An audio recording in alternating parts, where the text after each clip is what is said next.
My name's Tina. I I have lived a life of extreme trauma from age 0. So when I was 22, sexual, emotional, physical trauma. So by the time I was 22, I was drinking and doing drugs a lot, mostly to turn off the psychic radio, which I didn't realize at the time was really what was driving my drug addiction, and also to deal with, the trauma of life. I was living with my one and only boyfriend. Well, the one and only time I've ever lived with a boyfriend, in Boston in 1992, and I got pregnant, and I didn't even know I was pregnant until it was too late. And at the hospital, SF General, I didn't have insurance or anything, so I knew I needed to get an abortion, and they thought I was 15 weeks along, so I was too late for a regular abortion, so they had to give me an induced miscarriage. So they tried to do that in the operating room. It didn't work, so they had to actually go in surgery to have the abortion. But when they were doing the ultrasound in between, because they didn't understand why the induced miscarriage wasn't working, they discovered I was actually pregnant with twins, and I was only 9 weeks pregnant. And so that's why it didn't work. But as I was under the anesthetic, right before I went over, I remember the doctor was saying, you got to stop doing this to yourself, as if I was the only one involved in getting pregnant. And I was really angry. I mean, I was very angry most of my life, just from all the everything, dealing with patriarchal society. And I remember going under, and I was so anemic at the time. I was always passing out on the street. I didn't realize that, when you get pregnant, your blood sugar often goes wackadoo. So I basically bled out on the operating table. Pretty quickly, I just slipped right out of my body, and I was floating above the operating table. I could see everybody freaking out. I could sense that everybody was really annoyed with the fact that they had to give me an abortion, and that I was like non-funded for this operation. They were all really kind of pissed off about it. And I just didn't care. I was so angry. I was like, whatever, I just want to go. And so I just turned around and I floated up, and I saw this tunnel, and I was met by this really beautiful androgynous being that was blue, whose voice sounded like an oak tree, is the only way I can describe it. And basically they just said, you can go now if you want. And it was just so beautiful and so loving there. It was kind of ironic that dying was the most beautiful experience of my life up until that point. But I was tempted to just go, young age of 22, because I felt so done with the world. And they said if I chose to go back, that there was a lot of work I needed to do, and that my existence would be helpful to the world if I did go back, that I needed to go back. And if I did go back, I needed to commit. So I was like, okay, I guess I'll go back, And going back into my body felt like, kind of like when you're in a bathtub and you're floating in the water and it feels really good, and then the water leaves and everything becomes really heavy, like concrete. It felt like I was living in concrete, and everything hurt. And I ended up spending 3 days in the hospital recovering. My boyfriend at the time never even showed up, which was a little bit painful in itself. I found out as soon as I left the hospital and finally did go back to our apartment, he never came to pick me up. So I just had to lie and say that he was there to pick me up. And I just walked back to the apartment. And as soon as I walked in, apparently he had just cheated on me. And I was so angry and so over it, and so determined, now that I had been told by this blue being that I had work to do and I had to get on my path, basically, that I just was like, fuck all this. And I just moved out of that apartment within a week and got a ticket to California, and just decided I was going to get on the train, go to California, and be a comic book artist, because that's what I really wanted to do. And, so I did, and moved to San Francisco. And for the next 30 years, I was living there making comic books. But the thing about having crossed over, so to speak, is that now a friend of mine actually said, "Oh, you're a version 2.0, meaning, you've gone and come back, good way of putting it, because now the channel was open and I started to be able to see ghosts and energies and being able to perceive weird time loops and stuff. I was, still kind of smoking weed and doing all that stuff for years.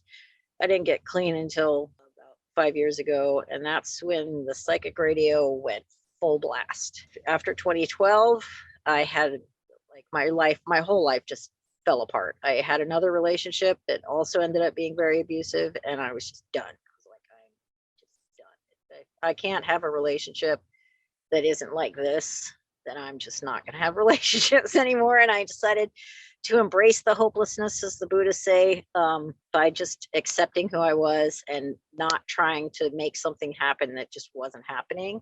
And so I basically went this again, and I just moved out of my apartment and I bought this box truck, and I just drove in a 13,000 mile circle around America for the last 8 or 9 years. I guess it's been, watching the fire, sitting in the woods, looking at fires, and really kind of doing a lot of the shadow work that I had so needed to do in order to get over all of my trauma from the past, and to really learn how to love myself. In the midst of that, I found a dog on the street. Her name is Sadie. And when I first found her, my heart was like on fire. What is this strange feeling in my heart? It's like awesome, but it hurts. And I was like, oh, this must be love. And all of a sudden I was like, wait, I'm 45 years old, and this is the first time I've ever felt actual love for another living thing. I'd felt it for my pianos and my bicycles and things, but never really people. I couldn't trust them enough to have that kind of feeling towards them. And so my standards went whoop. And I just basically, after that, I was like, if anyone doesn't make me feel this way, the way my dog makes me feel, then I don't need to be around them. And it was a good way to set a boundary for myself on what kinds of situations and people I should get myself involved in from that point on. And it really made a huge difference. It also taught me how to stay with myself instead of abandoning myself in so many situations. Because when you're growing up in trauma, and a lot of times you're dissociating and leaving your body, I think the plus side of that is that it makes it a lot easier in meditation to pull away from whatever you're going through and to be able to see things from an observer point of view, because you've spent most of your life observing from way in the back in your head is someone else. And in that sense, it made it a lot easier to see the bigger picture of things. And then I decided to start taking classes at shaman school online while the pandemic was happening. And we did a lot of past life regression and stuff like that. And we talked a lot about soul retrieval. And it didn't occur to me until after I had already gone in this giant circle around America that I ended up driving back to every house we had lived in growing up, because we were in the military, so we were always moving. But I ended up going back to every house I lived in and picking up the kid part of myself that was left there, or who had gone through what she had gone through in those places. And I felt more whole than I'd ever felt before, and more like in the driver's seat of my own life, instead of just reacting to things and feeling like a victim constantly. I really felt like I had the ability to protect myself, not with stigmatized negative judgments from others, because a lot of times I think I was trying to protect myself by being the drug addict or by being the weirdo so that people would stay away from me. And it kind of shifted, my polarity sort of shifted, and I began to understand how to protect myself with trust and love and compassion and self-compassion. And so after I had done all the soul retrieval and started picking up all my former parts, a lot of the anger that I had felt towards my parents started to shift, because I could now see how so many of the things that were done to me as a child were also done to them as children, though they would never admit it in person. In fact, they ended up disowning me when I got sober, because I started asking all these questions to try and put together the pieces of the ancestral trauma and figure out how far back it went, and they just denied everything and said, you're crazy, or get away from us, don't ever talk to us again. And I was like, that's cool. That's really what I wanted, was to go no contact with my parents. And I didn't know how to do that in a way that wasn't going to be aggressive and yelling at each other and stuff. So it actually worked out really well. They admitted, we're much happier without you in our life, because, when you're the scapegoat, you represent everything negative to them and that they don't want to face. And so them ejecting me from their life was the best gift ever. Changed my name. I moved away from where I was again in my truck, and now they don't know where I am. And it's like liberation is, it's sometimes gets slowly, but it's totally worth it. It's been great. I've been learning how to cope drug-free, and a lot of it has been about the psychic woo-woo stuff, is really what's been pulling me through more than anything else, because when I learned all the past life traumas that I had been through, like burning at the stake as a witch, or, whenever I was living a life where I wanted to try and heal people,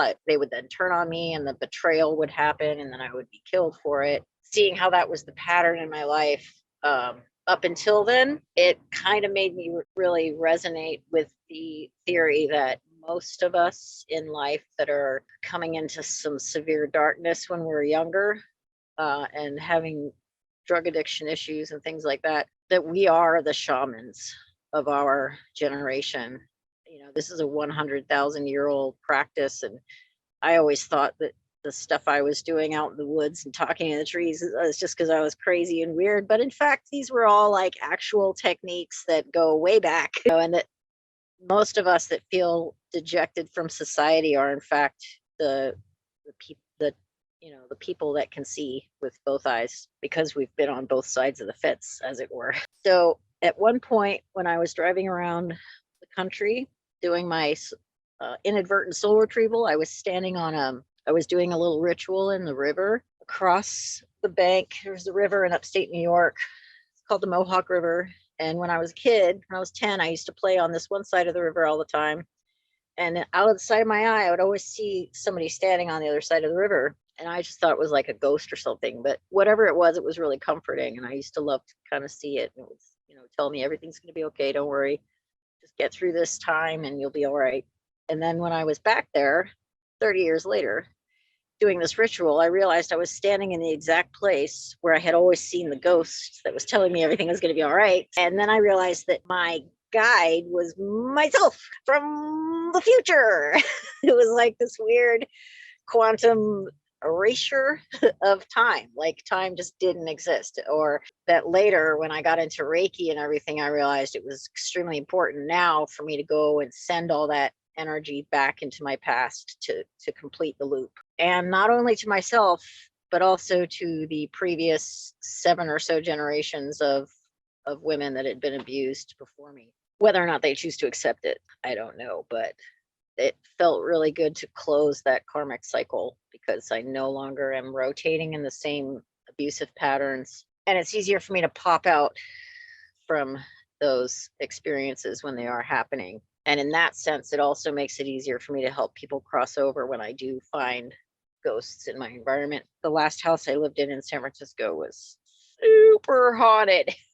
So haunted. It was like a house from 1853, and there were just a lot of people stuck there. Lots of death and betrayal. And I would always see this one guy. He was dressed in like 1920s clothing. And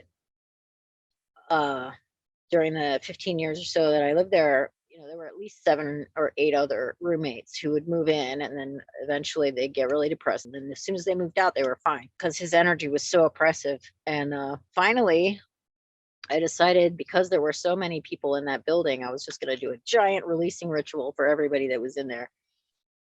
And it was like a big boat came, and they all got on the boat and went. They're all happy to go, except for the one guy. He would not leave. He kept going, pacing back and forth in the hallway. And, I'd have parties and shows at my house, and other people would see him walking around too, and they'd be like, "Did you see?" I'd be like, "Yeah, that's the guy. He's waiting for me." And I was getting angry at him because he wouldn't go. And so I ended up having to read through about 2,500 obituaries. I knew he had died somewhere in between 1921 and 24. So I read through all of the obituaries online in San Francisco during that time. And it was daunting. It was overwhelming. But then I knew as soon as I found his obituary, it was going to make sense. And it did, because as soon as I read his obituary, all the hair on my body just stood up. And apparently he had lived in the house and was having an affair with a woman in the same place. And she convinced him that her husband was abusive. Her name was Maggie. Maggie convinced John to kill her husband, George, because she's like, he abuses me. And if we kill him, we can go be married. So John stabbed George to death. And then Maggie turned John into the cops. So he was arrested and put in prison. And she never went to see him or anything. She just left him there. And then she went and married somebody else. And John felt so betrayed that he himself in prison. And he was only like 22 or 23. But when I read that obituary and I knew his level of betrayal resonated so deeply with me. I felt so bad about being an asshole to him because I was like, okay, I thought I had dealt with betrayal. Dude, this is like beyond. So I had a releasing ritual for him then, and he was fine to go. He just wanted people to know his story and why he felt so betrayed. The takeaway I've gotten from dealing with all these emotions and feeling stuff is that we resonate with whatever we're feeling as well. Like we're on the same frequency. When the frequency of forgiveness comes through and manages to transmute some of that darkness and allows people to let go of whatever guilt or self-hatred or anger that they're stuck in. It's all about sound. It's all about frequency. And that's why we have to acknowledge our own emotions just as much as we acknowledge those of the people around us that are dead or